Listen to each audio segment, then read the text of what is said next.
power of influence. I understood the power of keeping the conversation going. I understood the power of not letting it die down, to understand the urgency. And I think that's what made me want to be involved in every possible way. 11 years ago, 60% of the world's polio cases were in India. 5 years later, eradicated. And that was because of a massive, massive campaign that the government and almost 200 million volunteers, top down, bottom up, got together and said that we're going to make this change in this country. Climate change, lack of education, extreme poverty, the fact that kids don't have the access to go to school, or the lack of education, or female rights. All of these coming together creates an incestuous sort of vortex of just being within the same circle. If countries invest in their people, you create populations which other people want to invest in. And I think that is so powerful.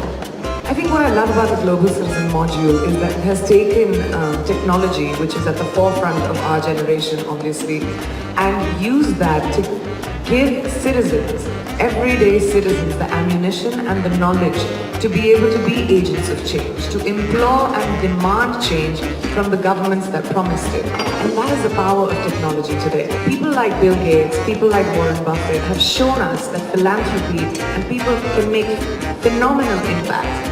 People like that can make phenomenal impact when they just take a little bit out of their immense wealth and help us make that difference. Look, that doesn't mean that the governments that made this promise in 2015 at UNGA, when they said that we have these SDGs and by 2030 we are going to achieve them, they're not off the hook. They absolutely are not. They're just too slow.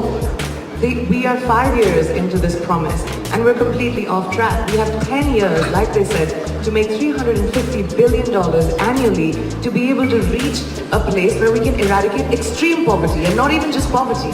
Extreme poverty, which is people living under $1.90 a day. Aligning with women is one of the biggest reasons our voices are being heard. Because we are creating opportunities.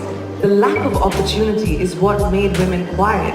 We used to have to fend and fight off each other to get that one job that 7 other men were up for. They had 7 jobs for men, but that one job for women. I believe in being able to have a voice. And I feel like the world needs to reach that place where we can allow people to have cultural beliefs and traditions, but at the same time give them the opportunity to succeed.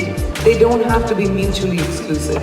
And I feel like India is at a precipice of that, where we have this incredible young generation, and you can see that with everything that's happening in India right now. One of the youngest countries in the world, about 60% of the population being under the age of 35, coming onto the streets and demanding a change. A woman's ability to succeed should be a basic human right and not based on geography or chance. Sustainable Development Goals, not 200, there's just 17. If we remember each one of them and see which ones are important to us, which ones affect us, our communities, and get behind it. Just find time in your life to have a little bit of compassion, give a little bit of your time. It doesn't have to be money that will change your lives, but the one thing I've learned is each person makes a difference.